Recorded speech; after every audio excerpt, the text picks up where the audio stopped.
Welcome back to GK exemplified. हम continue करेंगे अपना पॉलिटी का discussion regarding JKS 2022 prelims crash course. और लास्ट लेक्चर में हमने पंचायती राज और म्युनिसिपैलिटी के टॉपिक्स को कवर किया था।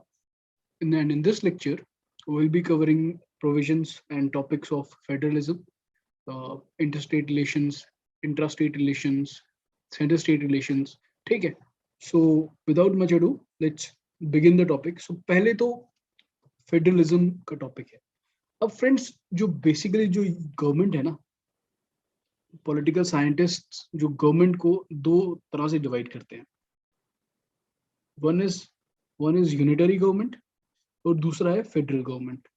ठीक है, अब ये it's basically based on the division of power between central और रीजनल गवर्नमेंट। ठीक है, यूनिटरी गवर्नमेंट वो होगी जहां पे सेंटर के पास सारी पावर है, और फेडरल गवर्नमेंट वो होगी जहां पे पावर डिवाइड की गई है between centre and state based on the constitution provisions. ये इंपॉर्टेंट चीज है। तो इसी की तरह जो डेफिनेशन है, that is power is divided between national and regional government by constitution itself. This is an important feature. ठीक है, एग्जांपल कौन सी होगी? US, Australia, Brazil, India. ठीक है, अब टर्म जो फेडरेशन है, फेडरेशन पहली तो US is the oldest federation. ठीक है, हमने पहले भी पढ़ा है। और फेडरेशन दो तरह से बनती है। पहला is by way of integration, यानी कि काफी सारी डिवाइडेड स्टेट्स मिलके एक फेडरेशन बनाए। ठीक है, फॉर एग्जांपल यूएसए, जहां पे 13 जो कॉलोनीज थी अलग अलग एग्जिस्ट कर रही थी, उन्होंने मिलके एक फेडरेशन बनाई which we call United States of America. तो दूसरा हो गया बाय वे ऑफ डिसइंटीग्रेशन, जहां पे एक सेंट्रल, एक बड़ी जो कंट्री है वो डिवाइड करे अपने आप को और रीजनल प्रोविंसेस को ऑटोनॉमी दे। इसका एग्जांपल है कनाडा। ठीक है, सो ये आपके लिए जानना जरूरी है। अब एक और इम्पोर्टेंट चीज जो हमने आर्टिकल 1 में देखा था कि India, that is Bharat, is a union of states, not federation of states. The word federation is nowhere mentioned in the constitution. This is important. और इंडियन जो फेडरेशन का मॉडल है, हमने पहले भी डिस्कस किया था, it is much closer to Canadian model than US model. क्यों? उसके दो रीजन है। पहला तो India, just like Canada, India ने रीजनल ऑटोनॉमी दी डिफरेंट प्रोविंसेस को। अनलाइक अमेरिका, कोई कॉलोनीज के बीच में, कोई स्टेट्स के बीच में एग्रीमेंट नहीं था कि we are forming a union. ठीक है, और second, India is indestructible union of destructible states. हमने देखा कि सेंटर अपनी डिस्क्रिप्शन पे स्टेट्स के बाउंड्रीज, नेम्स वगैरह सब चेंज कर सकता है। Unlike in USA where it's indestructible union of indestructible states. ठीक है, so this is important. अब it is part of the basic structure of the constitution as per SR Bommai case. This is important, they can ask you. अब कुछ features देखते हैं जो Indian constitution के, जो फेडरल फीचर्स हैं। ठीक है, फेडरल फीचर्स मतलब कि जहां पे डिवीजन ऑफ पावर हो रही है। ठीक है, जिसकी वजह से डिवीजन ऑफ पावर हो रही है। पहली बात तो एक रिटन कॉन्स्टिट्यूशन है। रिटन कॉन्स्टिट्यूशन का फायदा ये है फेडरलिज्म के रिस्पेक्ट में कि रिटन कॉन्स्टिट्यूशन होगा तो जो डिफरेंट पावर्स हैं, different subjects and different laws हैं अबाउट सेंटर एंड स्टेट, वो आपके कॉन्स्टिट्यूशन में ही लिखे गए हैं, जिसके कारण अगर कोई डिस्प्यूट अराइज होता है that can be easily resolve. ठीक है, there is division of power under schedule 7 जो है, there is division of power. Okay, हम आगे देखेंगे कि सेंटर, स्टेट और कॉन्करेंट लिस्ट है। Supremacy of the constitution, constitution supreme है इंडिया में, ना कि यूनियन पार्लियामेंट या स्टेट लेजिस्लेचर या जुडिशरी। Constitution supreme. और कॉन्स्टिट्यूशन में अगर दिया गया है कि फेडरल फीचर होगा, अगर कॉन्स्टिट्यूशन में फेडरलिज्म के प्रोविजंस दिए गए हैं, then it is federal nation. Constitution is rigid. Indian constitution basically is a mix of rigidity and flexibility. Rigidity का मतलब ये है कि कॉन्स्टिट्यूशन को आप आसानी से अमेंड नहीं कर सकते। ठीक है, जैसा हमने आर्टिकल 368 के अंडर देखा कि काफी सारी प्रोविजंस हैं जहां पे आपको स्पेशल मेजोरिटी चाहिए, plus you need ratification by states, जहां पे फेडरल फीचर्स चेंज हो रहे हो। That gives rigidity to constitution.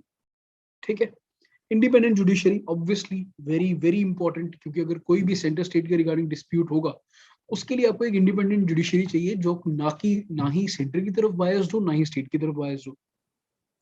Then bye cameralism.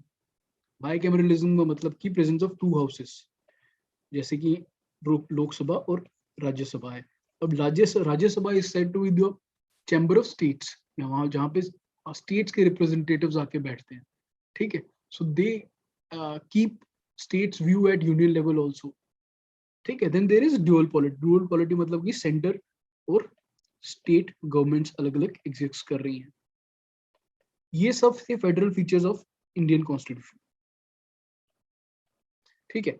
अब जैसे मैंने बताया कि Indian polity is a mix of federal and unitary features. अब यूनिटरी फीचर्स भी देखते हैं. यूनिटरी फीचर्स मतलब कि जो सेंट्रल डोमिनेंस जहां पे ज्यादा हो, ना कि division of power. So unitary features जो हैं वो है, पहला तो एक स्ट्रॉन्ग सेंटर है, ठीक है. जैसे हमने देखा with respect to emergency provisions, appointment of governor, ठीक है, division of powers, executive powers, इन सब के रिस्पेक्ट में सेंटर इज वेरी स्ट्रॉन्ग, जहां पे वो काफी चीजें जो स्टेट के एम्बिट में है उनको भी कंट्रोल कर सकता है. Second, states not indestructible. Article 3 के अंदर हमने देखा ही है कि सेंटर पार्लियामेंट अगर चाहे तो they can easily change the boundaries of state and their names also. Single constitution, ठीक है.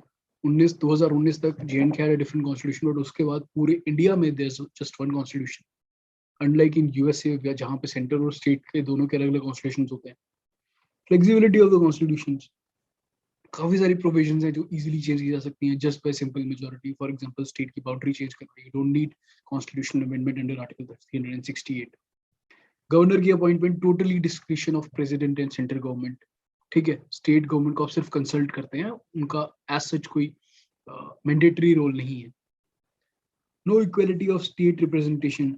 यूएस में हर एक स्टेट के पास 2 सीट्स होती हैं इन द कांग्रेस और सेनेट, बट इंडिया में there is system of territorial representation, जहां पे पॉपुलेशन के हिसाब से आपकी सीट्स डिसाइड होती हैं टू राज्यसभा एंड लोकसभा, ठीक है. यानी कि इक्वालिटी नहीं है. UP would have more say in the union parliament than Goa. Presidential veto over state bills. Essentially president की जो वीटो स्टेट बिल्स पे है, ये हमने देखा कि वो अपने आप नहीं आती है, वहां पे काउंसिल ऑफ मिनिस्टर्स की रिकमेंडेशन का भी रोल होता है, ठीक है. सो उस केस में भी there is majority dominance of centre. Emergency provisions, national emergency, president's rule and financial emergency, ये एसेंशियली सेंट्रल गवर्नमेंट को पावर देते हैं to run the affairs of a state, ठीक है. देयर इज सिंगल सिटीजनशिप, एक ही सिटीजनशिप है. You are only citizen of India, not citizen of India and Jammu Kashmir, ठीक है. इंटीग्रेटेड जुडिशरी, याद रखिएगा, इंडिपेंडेंट जुडिशरी जो था वो फेडरल फीचर्स के लिए इंपॉर्टेंट थी. इंटीग्रेटेड जुडिशरी यानी कि सुप्रीम कोर्ट से लेकर लोअर जुडिशरी तक they follow same hierarchy. All India services like IAS, IPS, IFS, IRS, ठीक है, जो स्टेट्स में जाके काम करते हैं, but their working rules, their appointing and dismissing authorities at centre. Parliament authority over state list, ये हम आगे देखेंगे. काफी सारी प्रोविजंस है जहाँ पे पार्लियामेंट जो है वो स्टेट लिस्ट के जो सब्जेक्ट्स हैं उनके ऊपर भी रूल कर सकती है. Integrated audit and election machinery, all over India election commission और कंट्रोलर एंड ऑडिटर जनरल के पास ही पावर है for conducting audits and elections, ठीक है. और उनकी अपॉइंटमेंट वगैरह जितना भी है that is appointed by central government, that is president, ठीक है. सो ये यूनिटरी फीचर्स हैं. सो इंडिया को काफी बार कहा जाता है कि it's a quasi federal country, it's there centre की तरफ बड़ा स्ट्रॉन्ग बायस है. ये चीजें इंपॉर्टेंट नहीं है from prelims point of view. हाँ, ये है कि ये पूछ सकते हैं आपसे कि which is most important for federal features, ठीक है. और रिटन कॉन्स्टिट्यूशन है, सुप्रीमेसी ऑफ कॉन्स्टिट्यूशन है, रिजिड कॉन्स्टिट्यूशन है, इंडिपेंडेंट जुडिशरी है. ये चीज आपको पता होनी चाहिए, ठीक है. सो अब नेक्स्ट टॉपिक्स जो हैं they are about centre state relations and इन टॉपिक्स को ज्यादा पढ़ने की जरूरत नहीं है. आपको बेसिक आइडिया होना चाहिए कि क्या क्या कॉन्स्टिट्यूशनल प्रोविजंस है, क्योंकि centre state relations, inter state relations, ये दोनों टॉपिक जो है ये मेंस के पॉइंट से ज्यादा इंपॉर्टेंट है. मेंस के रिगार्डिंग इसमें ज्यादा अच्छे क्वेश्चंस, काफी एनालिटिकल क्वेश्चंस आते हैं जहां पर डिस्कशन होती है अबाउट पॉलिटिक्स आल्सो, ठीक है. सो हम बेसिक ओवरव्यू जल्दी जल्दी पढ़ते हैं कि क्या centre state relations. There is a division of power between centre and state, वो हमने देख लिया because of federal features of the constitution. और ये पावर्स जो डिवाइड हो रही हैं वो लेजिस्लेटिव, एडमिनिस्ट्रेटिव और फाइनेंशियल एरियाज में हो रही हैं, ठीक है. तो तीनों को अलग से देखेंगे हम. पहले तो लेजिस्लेटिव एरियाज देखते हैं, लेजिस्लेटिव रिलेशंस देखते हैं. ये आर्टिकल 245 से लेके आर्टिकल 255 तक कवर हो रहे हैं अंडर कॉन्स्टिट्यूशन, और पार्ट 11 ऑफ द कॉन्स्टिट्यूशन में ये इंक्लूडेड है। अब जो डिवीजन ऑफ लेजिस्लेटिव पावर्स है ना, वो दो तरह से है। पहला तो टेरिटरी वाइज, यानी कि जुरिस्डिक्शन के रिलेटेड कौन सी डिवीजन होगी, और दूसरा है रिगार्डिंग सब्जेक्ट्स की कौन से टॉपिक स्टेट हैंडल करेगा, कौन से सेंटर करेगा। ठीक है, अब टेरिटोरियल एक्सटेंट की अगर हम बात करें तो पार्लियामेंट जो है that makes laws for whole of India. ठीक है, होल ऑफ इंडिया में क्या मतलब है, पहले तो स्टेट्स होंगी, देन यूनियन टेरिटरीज होंगी, और तीसरा जो टेरिटरी इंडिया एक्वायर करेगा। ठीक है, और दूसरी चीज कि एक्स्ट्रा टेरिटोरियल लेजिस्लेशन, यानी कि जो legislation overseas citizen of India के लिए होंगी या उनकी प्रॉपर्टी के लिए होंगी, उसको बनाने का हक सिर्फ पार्लियामेंट का। काफी लॉजिकल सी चीजें हैं ये टॉपिक में, आप देखेंगे काफी लॉजिकल सी चीजें हैं जो आपको क्रैम नहीं करनी पड़ेंगी। ठीक है, और ये पावर्स इनके पास एक्सक्लूसिव है।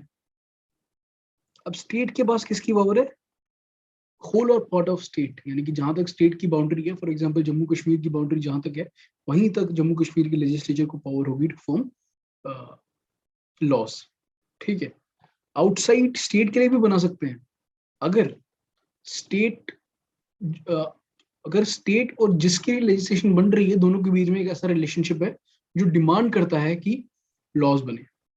फॉर एग्जाम्पल कोई टेरिटरी, अगर सपोज जम्मू कश्मीर के स्टेट हाउसेज होते हैं डिफरेंट डिफरेंट स्टेट्स में, उनके रिलेटेड अगर कोई लेजिस्लेशन बनाना है, then state legislature can form those legislation. Okay, I hope this is clear to you. अगर कोई भी डाउट हो, कोई भी क्वेरी हो, please do let us know, will do a level best to help you out with them. And friends, हमारा Telegram channel भी active है, वहाँ पे हम अपने नोट्स, जैसे जैसे टॉपिक खत्म होंगे नोट्स हम डालते जा रहे हैं वहाँ पे। Please do come there, and soon will be starting a daily question bank also. अब एक जो एक्सेप्शन है यहाँ पे सॉर्ट ऑफ, कि लॉज ऑफ पार्लियामेंट कहाँ पे एप्लीकेबल नहीं होंगे, यूटीज में, जहाँ पे प्रेसिडेंट कैन मेक रेगुलेशन। ठीक है, अगर गवर्नर डायरेक्ट करे कि एक्ट ऑफ पार्लियामेंट जो है it is not applicable in a scheduled area, ठीक है, या एप्लीकेबल है बट इसमें कुछ मॉडिफिकेशन चाहिए, उस केस में भी एक्ट ऑफ पार्लियामेंट नहीं वहां पे एप्लीकेबल होंगे। सेकेंड, गवर्नर ऑफ असम अगर एक्सेप्शन क्रिएट करे ट्राइबल एरियाज के लिए, ठीक है, और सिमिलरली प्रेसिडेंट के पावर्स एक्सेप्शन क्रिएट करना to laws made by parliament with respect to Meghalaya के लिए, त्रिपुरा और मिजोरम के लिए। अब दूसरा, हम पहले टेरिटोरियल जुरिस्डिक्शन के बारे में बात कर ली, दूसरा हम बात करते हैं सब्जेक्ट्स के बारे में, कि कौन से इश्यूज हैं जहां पे पार्लियामेंट के पास पावर है टू फॉर्म लेजिस्लेशन, और कौन से इश्यूज हैं जहां पे स्टेट गवर्नमेंट के पास पावर है। ठीक है, सो मैंने बताया था आपको कि शेड्यूल 7 में 3 तरह के लिस्ट हैं, यूनियन लिस्ट, स्टेट लिस्ट और concurrent list. As we know कि India is a very diverse country, geographically, culturally, religiously, और इस डाइवर्सिटी को एकोमोडेट करने के लिए हमने डिवीजन की of powers between state and centre, और उसको हमने यूनिफॉर्मिटी लाने के लिए कंकरेंट लिस्ट बनाई गई। ठीक है, यूनियन लिस्ट वहां पे काम आती है जहां पे नेशनल इंटरेस्ट की बात होती है, फॉर एग्जांपल डिफेंस। ठीक है, स्टेट लिस्ट वहां पे है जहां पे स्टेट का लोकल इश्यूज की बात हो रही है। ठीक है, for example law and order. और कंकरेंट लिस्ट वहां पे है जहां पे लोकली रेलिवेंट तो है बट नेशनल इंपॉर्टेंस भी है, फॉर एग्जांपल एजुकेशन है, फॉरेस्ट है, ये सब इश्यूज है। ठीक है, सो ये लॉजिक है between behind union list, state list and concurrent list. अब 42nd कॉन्स्टिट्यूशनल अमेंडमेंट एक्ट ने 5 सब्जेक्ट्स ट्रांसफर किए थे स्टेट लिस्ट से कंकरेंट लिस्ट में, जो थे education, forest, weights and measures, wild life की प्रोटेक्शन और एडमिनिस्ट्रेशन ऑफ जस्टिस। ये चीज आपको ध्यान रखने वाली है। और पार्लियामेंट जो है it makes legislations regarding union territories and acquired territories, ये हमने पहले भी डिस्कस किया है। जीएसटी, ये बोथ पार्लियामेंट और स्टेट लेजिस्लेचर इसके रिगार्डिंग लॉज बनाते हैं, बट जहां पे इंटर स्टेट ट्रेड हो रहा हो वहां पे सिर्फ पार्लियामेंट लॉ बनाता है। 101st कॉन्स्टिट्यूशनल अमेंडमेंट एक्ट के अंदर ये प्रोविजंस आई थी। रेजिडरी पावर्स, यानी कि जो पावर, जो इश्यूज, जो सब्जेक्ट्स इन 3 इश्यूज के अंदर नहीं आ रहे, सेंटर, स्टेट और कंकरेंट लिस्ट के अंदर नहीं आ रहे, वो रेजिडरी सब्जेक्ट्स होंगे और उनके रिगार्डिंग पावर होगी पार्लियामेंट के पास में। ठीक है, अभी ध्यान रखिए यूएस में जो रेजिडरी सब्जेक्ट्स हैं उनके रिगार्डिंग पावर स्टेट लेजिस्लेचर के पास में। ये एक और सेंट्रल बायस दिखाता है हमारे फेडरल स्ट्रक्चर का। तो यूनियन लिस्ट के अंदर देर आर 98 सब्जेक्ट्स, ठीक है, जिसमें इंक्लूड होता है डिफेंस, बैंकिंग, फॉरेन अफेयर्स, ठीक है, currency, atomic energy, infrastructure, insurance, all these subjects. State list के अंदर देर आर अराउंड 59 सब्जेक्ट्स, जिसमें public order, police, health, etcetera ये सब चीजें आती हैं। कंकरेंट लिस्ट में देर आर अराउंड 52 सब्जेक्ट्स। बहुत कम चांस है कि आपको पूछा जाए कौन सा कहाँ पे है, बट जहां भी आएगा वो आपको ये फंडा याद रखना है कि जो नेशनल इंपॉर्टेंस का इशू है, ठीक है, जिसपे आपको एक यूनिफॉर्मिटी चाहिए लॉ के लिए, वो यूनियन लिस्ट के अंदर आएगा। जो लोकल इंपॉर्टेंस है जिस इशू की, जो लोकल लेवल पे डील किया जा सकता है, उसके लिए स्टेट सब्जेक्ट आएगा। जिसके लिए लोकल लेवल पे तो करना ही है, बट यूनिफॉर्मिटी भी चाहिए, डाइवर्सिटी को अकोमोडेट करने के लिए यूनिफॉर्मिटी भी चाहिए, वो आएगा कंकरेंट लिस्ट के अंदर। अब एक और चीज जो यहाँ पे है कि यूनियन लिस्ट जो हमें पता चल रहा है रिगार्डिंग पावर्स, कि यूनियन लिस्ट पे सिर्फ पार्लियामेंट लॉज बना सकती है, कंकरेंट लिस्ट पे पार्लियामेंट और यूनियन स्टेट दोनों लॉ बनाएंगे, बट पार्लियामेंट का law would be more important then state law. अगर दोनों उन्होंने एक ही साइमल्टेनियसली लॉ बनाए, तो पार्लियामेंट का जो लॉ होगा that would override the state law, unless state law जो है वो रिजर्व किया गया है प्रेसिडेंट की कंसिडरेशन के लिए, और प्रेसिडेंट उस कंसिडरेशन में अपनी असेंट दे देता है, उस केस में स्टेट लॉ प्रिवेल करेगा। बट अगर पार्लियामेंट कोई और एक्ट बनाएगी तो that would again prevail over the state law, ठीक है।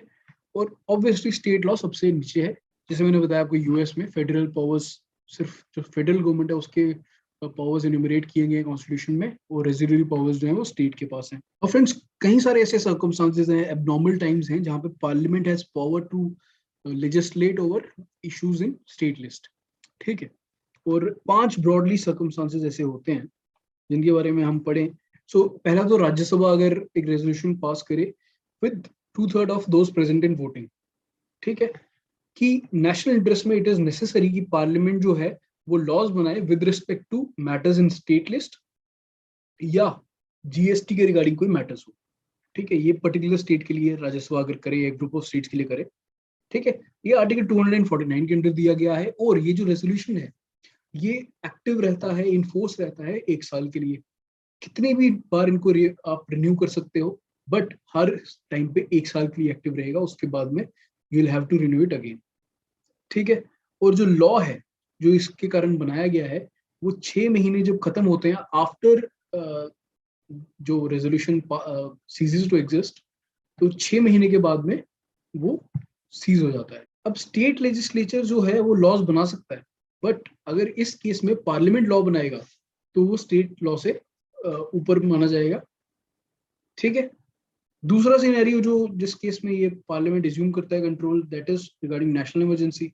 आर्टिकल 352 के अंदर हम देखेंगे कि नेशनल इमरजेंसी के केस में union parliament gets power to form legislation over state list and GST related issues, ठीक है। और ये कब तक एक्टिव रहता है, जब तक नेशनल इमरजेंसी ऑपरेशन में रहती है। और प्रेसिडेंट्स रूल के केस में भी सिमिलर थिंग कैन हैपन। और इस केस में भी ये होता है कि स्टेट लेजिस्लेचर अगर लॉ बनाए तो पार्लियामेंट का लॉ उससे ज्यादा इंपॉर्टेंट माना जाएगा, parliament law would supersede the state law. तीसरा सिनेरियो जब ये हो सकता है कि पार्लियामेंट जो स्टेट के ऊपर रूल, स्टेट लिस्ट के इश्यूज के ऊपर लेजिस्लेट कर पाए, दैट इज अंडर आर्टिकल 252। ये तब होता है जब more than 2 states pass a resolution saying कि we request parliament to make law regarding state list of our particular states, ठीक है। यानी कि 2 से ज्यादा स्टेट्स जब रिक्वेस्ट करे पार्लियामेंट को थ्रू अ रेजोल्यूशन कि आप हमारे जो स्टेट लिस्ट के मैटर्स हैं उनके ऊपर लेजिस्लेट करें, ठीक है। और बाद में सपोज पार्लियामेंट में लेजिस्लेशन बना दी, लॉ बना दिया, उसके बाद बाकी स्टेट भी उसको अडॉप्ट कर सकती हैं। और ये जो लॉ है ये अमेंड या रिपील सिर्फ पार्लियामेंट ही कर सकता है। और इसकी एग्जांपल जो है वो वाइल्ड लाइफ प्रोटेक्शन एक्ट इसी तरीके से बनाया गया था, ठीक है। So basically you are delegating your law making powers to parliament. उस मैटर जो मैटर स्टेट लेजिस्लेचर ने रेजोल्यूशन बना के बता दिया कि पार्लियामेंट अब इस पे बनाएगी, उसके रिगार्डिंग स्टेट लेजिस्लेचर के पास एक्ट बनाने की पावर नहीं रहती। Another important point. नेक्स्ट जो पॉइंट है दैट इज कि अगर इंटरनेशनल एग्रीमेंट को फोर्स में लाना हो, ठीक है, for example Paris climate deal के अंडर इंडिया ने कमिटमेंट्स की और उसको फोर्स में लाने के लिए आपको किसी एक स्टेट लिस्ट का जो इशू है उसमें अमेंडमेंट्स करनी पड़ेगा, उसके रिगार्डिंग लॉ बनाना पड़ा, तब पार्लियामेंट कैन मेक लॉस। और उस केस में स्टेट ये नहीं कह सकता कि हमारे पावर्स को कटेल किया जा रहा है या फिर ओवररीच हो रही है पार्लियामेंट की। ठीक है, फॉर एग्जांपल ट्रिप्स के रिलेटेड जो लेजिस्लेशन थी, जिनीवा कन्वेंशन के अकॉर्डिंग जो एक्ट बने, वो इस पर्टिकुलर आर्टिकल के अंडर बने। अब सेंटर इसके अलावा भी कुछ तरीके हैं जिससे कंट्रोल करता है स्टेट लेजिस्लेशन को। पहला तो हमने देखा कि प्रेसिडेंट के लिए गवर्नर बिल रिजर्व करता है। ठीक है, कुछ बिल्स हैं जो प्रेसिडेंट की प्रीवियस सैंक्शन या रिकमेंडेशन चाहिए होता है। तीसरा, सेंटर स्टेट्स को डायरेक्ट कर सकता है to reserve money bills and other financial bills president की कंसिडरेशन के लिए during financial emergency under article 360 जो हम आगे पढ़ेंगे। ठीक है, ये सिनेरियोज हैं, सिंपल सी चीजें, लॉजिकल चीजें हैं, ध्यान रखिए इनको। Question might be asked, although मैंने जैसे कहा कि ये टॉपिक मेंस के लिए ज्यादा इंपॉर्टेंट। सो जैसे कि फ्रेंड्स लेजिस्लेटिव पावर्स डिवाइड की गई, वैसे ही एग्जीक्यूटिव पावर या एडमिनिस्ट्रेटिव पावर्स भी डिवाइड की गई हैं, मोर और less they are on the same lines. जहाँ पे कुछ एक्सेप्शन है तो हम एक्सेप्शन ही पढ़ेंगे रादर देन की सबको बार बार पढ़ना। तो पहला तो आर्टिकल 256 से लेकर 263 तक इसके अंदर आते हैं और ये पार्ट 11 ऐड किया कॉन्स्टिट्यूशन में। ठीक है, अब then there is distribution of executive powers. अब एक्सेप्शंस क्या है यहाँ पे? एक्सेप्शन ये है कि कंकरेंट लिस्ट के केस में, ठीक है, अगर कंकरेंट लिस्ट में कोई सब्जेक्ट है तो वहां पे एग्जीक्यूशन की पावर, उस चीज को एडमिनिस्टर करने की power lies with state government, except constitution या कोई पार्लियामेंट का लॉ स्पेसिफिकली वो पावर सेंटर को देता है। ठीक है, लेजिस्लेटिव पावर किसके पास थी रिगार्डिंग कंकरेंट लिस्ट? दोनों के पास थी, बट वहां पे ये था कि अगर पार्लियामेंट को लॉ बनाएगा that would have higher status than law made by state legislature. यहाँ पे क्या है, एग्जीक्यूटिव डिसीजन अगर एग्जीक्यूशन करनी है, एडमिनिस्ट्रेटिव इश्यूज है, तो उसमें जो एग्जीक्यूशन की पावर्स है that lies with state government, unless constitution या पार्लियामेंट्री लॉ में किसी में स्पेसिफाई किया गया है कि अब सेंटर के पास है। ठीक है, अब कुछ ऑब्लिगेशंस होती है सेंटर और स्टेट की एक दूसरे की तरफ। स्टेट्स के ऊपर क्या ऑब्लिगेशन है? पहले एग्जीक्यूटिव पावर जो सेंटर की है एज एन एग्जीक्यूटिव जो पावर है, वो पार्लियामेंट के लॉज और स्टेट लेजिस्लेटिव के द्वारा बनाए गए जो लॉज हैं उनके कंप्लायंस में होनी चाहिए। ठीक है, वो इम्पीड या प्रेजुडिस नहीं कर सकते executive power of state in the centre in the state, यानी कि जो सेंटर की जो एग्जीक्यूटिव पावर्स हैं विद रिस्पेक्ट टू स्टेट, वो उसके अगेंस्ट नहीं जा सकते स्टेट की एग्जीक्यूटिव एक्शन। ठीक है, वेरी इंपॉर्टेंट। और सेंटर जो है वो डायरेक्शन दे सकता है स्टेट को फॉर द अबव पर्पसेस, यानी कि कंप्लायंस विद पार्लियामेंट्री लॉस, और दूसरा कि वो सेंटर की एग्जीक्यूटिव पावर्स के आड़े ना आए। ठीक है, और ये जो डायरेक्शंस हैं ये कर्सिव नेचर में, कर्सिव इन नेचर हैं, यानी कि इनको एनफोर्स किया जा सकता है। और आर्टिकल 365 ये कहता है कि अगर स्टेट फेल कर रही है अपनी ड्यूटी में जो सेंटर उसको डेलीगेट किया है, then the situation is ripe for president's rule in the state. ठीक है, यानी कि अगर सेंटर ने जो डायरेक्शंस दिए स्टेट को वो फॉलो नहीं कर पा रही, तो वहां पे प्रेसिडेंट्स रूल भी लग सकता है। ठीक है, अगेन वेरी इंपॉर्टेंट। और सेंटर कौन सी डायरेक्शंस देता है स्टेट को? वो कहता है कि आपको इंश्योर करना है कि मींस ऑफ कम्युनिकेशन मेंटेन रहे, फॉर एग्जांपल टेलीकॉम मेंटेन रहे, रोड्स सही रहे, रेलवे जो कि सेंट्रल प्रॉपर्टी है, जो कि सेंट्रल इंडस्ट्री है, उसकी प्रोटेक्शन की रेलवे ट्रैक्स प्रोटेक्टेड रहें, रेलवे इंफ्रास्ट्रक्चर, रेलवे ट्रेन जो है वो प्रोटेक्टेड रहें। फिर मदर टंग को as a primary language use करना up till primary level. Scheme जो स्पेसिफाई करता है पार्लियामेंट फॉर सब scheduled tribes in particular in some specific states, उनको अप्लाई करना। अगर ये सब नहीं कर पाए तो आर्टिकल 365 यहाँ पे भी इम्प्लीमेंट हो सकता है। ठीक है, अब कुछ सिनेरियो में mutual delegation of executive power होती है, यानी कि सेंटर जो है वो स्टेट को पावर करेगा, डेलीगेट करेगा, और गवर्नर जो है सेंटर और स्टेट गवर्नमेंट जो है वो सेंट्रल गवर्नमेंट को पावर्स डेलीगेट करेगी। ठीक है, तो पहला क्या सिनेरियो होता है, जब प्रेसिडेंट स्टेट गवर्नमेंट को बोले with consent of state government कि आप कुछ सेंटर के एग्जीक्यूटिव काम कर लीजिए। ठीक है, और दूसरा सिनेरियो होता है जब governor with consent of central government बोले कि आप कुछ स्टेट गवर्नमेंट के जो फंक्शंस है वो आप कर लीजिए। क्यों? क्योंकि सपोज आपके पास रिसोर्सेज हो सकते हैं, आपके पास एक्सपर्टीज हो सकती है, वो रीजन हमारे लिए इंपॉर्टेंट नहीं है अभी। पार्लियामेंट भी कह सकता है बाय लॉ कि स्टेट गवर्नमेंट सेंट्रल गवर्नमेंट की कुछ काम करिए, बट यहाँ पे जब बाय लॉ कह रहे हैं then that is mandatory on state government. State government के पास डिस्क्रिप्शन नहीं है कि वो मना कर सके, ठीक है। That is why it is called delegation by legislation. और द अबव सिनेरियो, जो पिछले वाला सिनेरियो है जहाँ पे स्टेट और सेंट्रल गवर्नमेंट की कंसेंट चाहिए, that is called delegation by agreement, ठीक है। और डेलीगेशन बाय लेजिस्लेशन में रिवर्स पॉसिबल नहीं है, यानी कि गवर्नर सेंट्रल गवर्नमेंट को, यानी कि स्टेट लेजिस्लेचर एक लॉ पास करके सेंट्रल गवर्नमेंट को फोर्स नहीं कर सकता टू परफॉर्म सर्टेन फंक्शंस, ठीक है। अगेन सेंटर बायस यहाँ पे भी दिख रहा है। और cooperation between centre and state काफी जगह पे है, inter state council, adjudication of water disputes जो हम आगे पढ़ेंगे, नीति आयोग में है, कोऑपरेटिव फेडरलिज्म के जो एलिमेंट्स हैं। एक और इम्पोर्टेंट एलिमेंट जो है ऑल इंडिया सर्विस का, और आर्टिकल 312 में इट स्पेसिफाइज कि parliament can create knew all India service अगर राज्यसभा एक रेजोल्यूशन पास करे। सो ये कुछ इंपॉर्टेंट प्रोविजंस है, और भी काफी सारी चीजें हैं जो मुझे लगता है कि इतनी रेलिवेंट नहीं है from point of view. So next is financial relations, जल्दी से पढ़ते हैं। आर्टिकल 268 से लेकर 293 तक फाइनेंशियल रिलेशंस के रिगार्डिंग है। पार्ट 12 ऑफ कॉन्स्टिट्यूशन के अंडर ही आता है। और पहला इसमें है कि allocation of taxing powers between centre and state. तो पार्लियामेंट के पास पावर रहेगा with respect to union list, state legislature के पास स्टेट लिस्ट के रिगार्डिंग। कंकरेंट लिस्ट में कोई टैक्सेस है नहीं, सो वहां पे कुछ इशू आता नहीं है। और जो रेजिडरी टैक्सेशन पावर्स हैं they are with parliament, similar with the normal legislation also, ठीक है। अब कुछ स्टेट्स की जो है ना वो टैक्सिंग पावर्स के ऊपर रिस्ट्रिक्शंस है, ठीक है। वो क्या है कि पहले तो एक सीलिंग है कि 2500 पर एनम पर पर्सन के ऊपर आप टैक्स नहीं ले सकते, स्टेट की बात कर रहा हूँ मैं। अगर सपोज कोई प्रोडक्ट आउटसाइड स्टेट जा रहा है, या फिर इंपोर्ट या एक्सपोर्ट में से कोई चीज आ रही है, उसके रिगार्डिंग स्टेट टैक्स नहीं कर सकता, वो सेंटर का जुरिस्डिक्शन होगा। इलेक्ट्रिसिटी जो कंज्यूम या सेल की जा रही है सेंटर को, ठीक है, या फिर जो रेलवे ऑपरेशंस के लिए मेंटेनेंस कंस्ट्रक्शन वगैरह के लिए जो हो रहा है, उसके रिगार्डिंग कोई टैक्स नहीं लग सकता।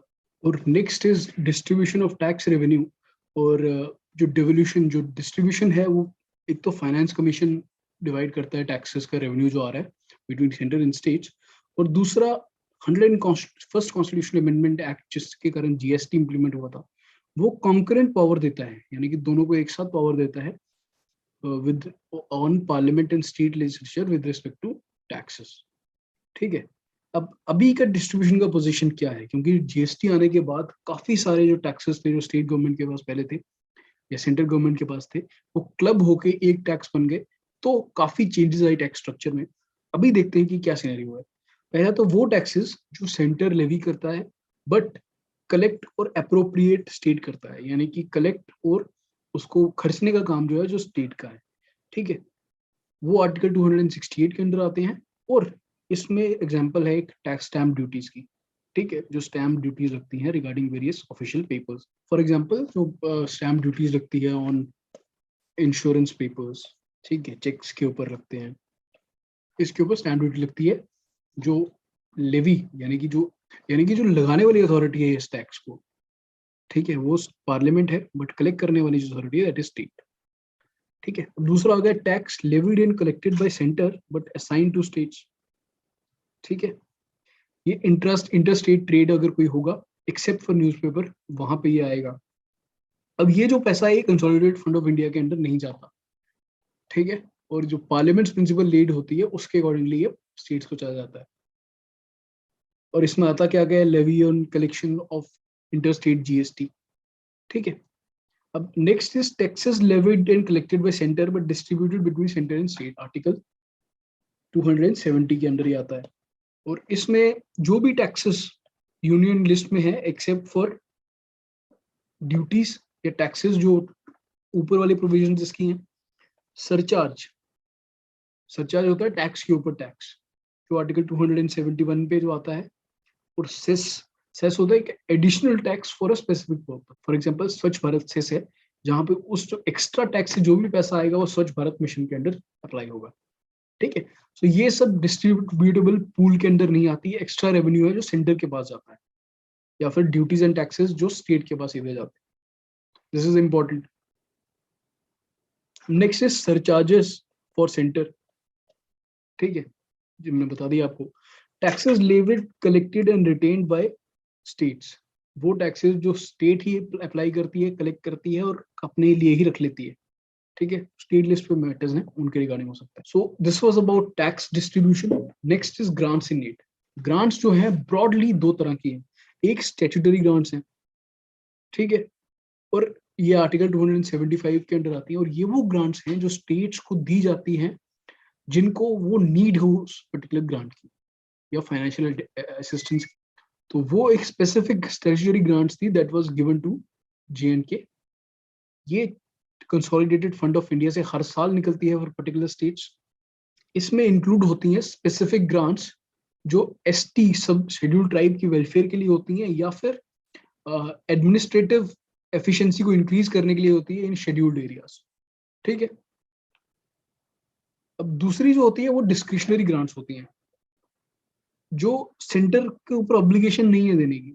यहाँ पे स्टैट्यूटरी था, यानी कि सेंटर को देना ही देना था ये ग्रांट। बट डिस्क्रिशनरी ग्रांट्स वो है जो सेंटर की अपनी अगर पॉकेट अलाउ करती है या उनका पॉलिसी अलाउ करता है, then they can give the grant. और इसके अंडर सेंटर और स्टेट दोनों ही ग्रांट दे सकते हैं।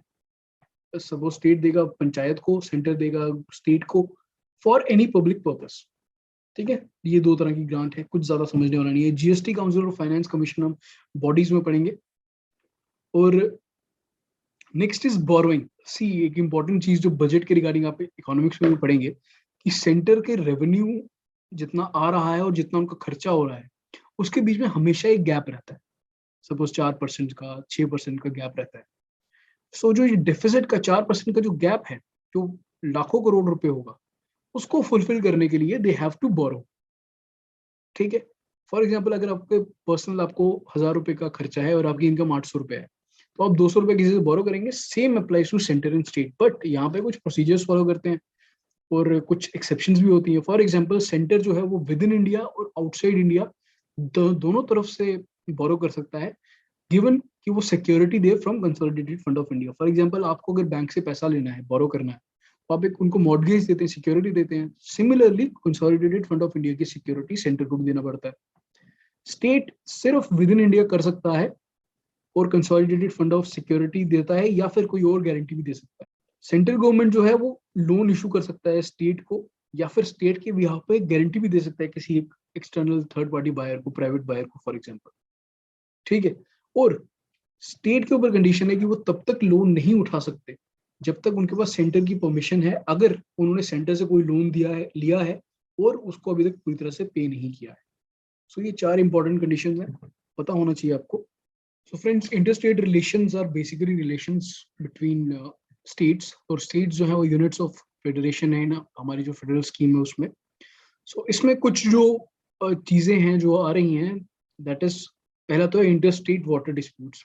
अब काफी सारे रिवर्स जो हैं वो अलग अलग स्टेट से होकर गुजरती हैं, और पानी की शेयरिंग को रिलेटेड लेकर काफी सारा एक फ्रिक्शन हो सकता है स्टेट्स के बीच में, जैसे हमें काफी देखने को मिलता है। फॉर एग्जांपल, हरियाणा और पंजाब के बीच में सतलुज को लेकर डिस्प्यूट चलता रहा है। Southern states of Karnataka, Tamil Nadu, Telangana, यहाँ पे काफी डिस्प्यूट चलते रहे regarding reverse of Krishna, Kaveri etcetera.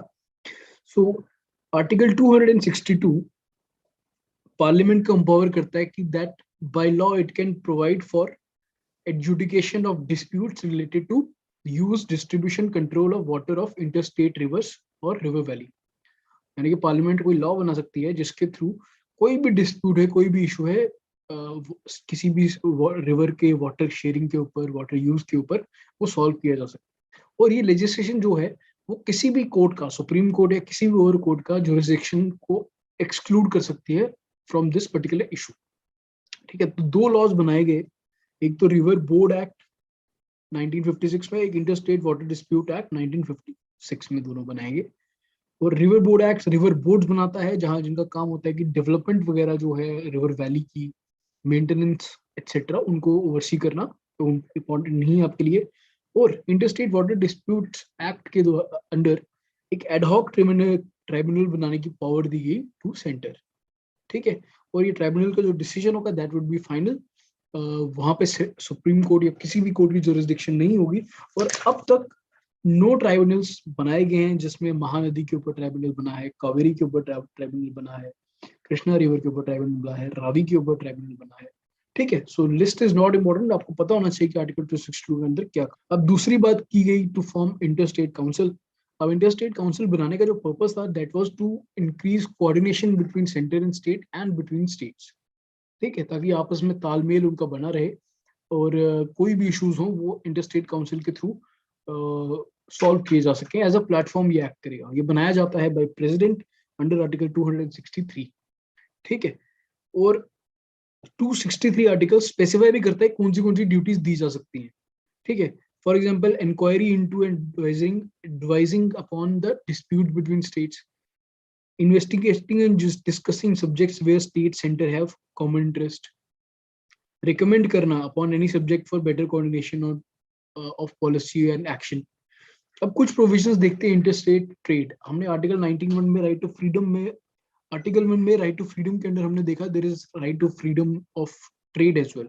ठीक है, उसको करने के लिए आर्टिकल 301 है which ensures that free trade हो, कॉमर्स हो, इंटरकोर्स हो थ्रू आउट इंडिया। यानी कि आप इंडिया के एक पार्ट से दूसरे पार्ट में यू कैन ट्रेड फ्रीली, अपना गुड्स ट्रांसफर कर सकते हैं, कोई उसको रोकेगा नहीं। ये दोनों इंटर स्टेट और इंट्रा स्टेट यानी कि स्टेट के बीच में या फिर एक स्टेट से दूसरी स्टेट के बीच में जो ट्रेड हो रहा है, इन दोनों चीजों को कवर कर रहा है।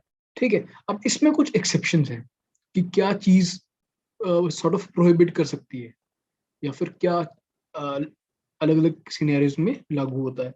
पहला है कि पार्लियामेंट जो है वो रिस्ट्रिक्शंस लगा सकती है पब्लिक इंटरेस्ट में। आर्टिकल 302 है कि एक स्टेट से दूसरी स्टेट में गुड्स मूव हो रहा है उसके रिगार्डिंग, बट पार्लियामेंट डिस्क्रिमिनेट नहीं कर सकती किसी एक स्टेट के फेवर में। फॉर एग्जांपल तेलंगाना के फेवर में वो एक अलग दे रही है, सभी सदर्न स्टेट्स के फेवर में अलग दे रही है, और महाराष्ट्र के केस में they give a different restriction. ठीक है, that is not allowed. State legislature भी रिस्ट्रिक्शन कर सकता है विद इन स्टेट और with a particular state, obviously non discriminatory. ये भी स्टेट लेजिस्लेचर टैक्स कर सकता है, जो इंपोर्ट दूसरी स्टेट से अपनी स्टेट में आ रहा है उसके ऊपर टैक्स लगा सकता है, सेम टैक्स जो वही गुड्स पे उनकी स्टेट में लग रहा है। ठीक है, subject to nationalisation law. For example कुछ एरियाज हैं जहां पे स्टेट की मोनोपोली है, स्टेट ने नेशनलाइज कर रखा है। For example railways. ठीक है, वहां पे एक रेस्ट्रिक्शन है कि you not freely trade between products. अगर सपोज कोई प्रोडक्ट है जहां पे नेशनलाइज्ड है, वहां पे freedom to trade is not there. Quite obvious, जैसा हमने पढ़ा। So this was about interstate trade. काफी जल्दी से पढ़ा रहा हूँ क्योंकि कुछ है नहीं इसमें। अब दो छोटे छोटे टॉपिक जो हैं, पहला तो है जोनल काउंसिल। ठीक है, जोनल काउंसिल जो बना था it was formed under state reorganisation act of 1956 और इट्स अ स्टैट्यूटरी बॉडी। क्योंकि लॉ से बना है। इसके अंडर 5 जोनल काउंसिल्स बिठाए जाते हैं, north zone, central zonal council, eastern zonal council, western zonal council और southern zonal council. Jammu Kashmir north zonal council में आ रहा है। और कॉम्पोजिशन क्या होती है? होम मिनिस्टर एट सेंटर, जो कि चेयरमैन है सबका, पांचों जोनल काउंसिल्स का। सीएम कौन है?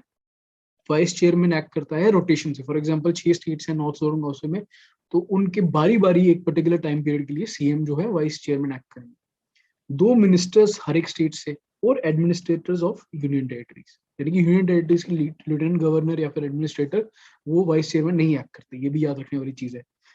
Basically it's a deliberative and advisory bodies, यानी कि जो भी इनके डिसीजंस हैं ये डिस्कस करते हैं जो भी इश्यूज इनके आ रहे हैं और एडवाइस देते हैं।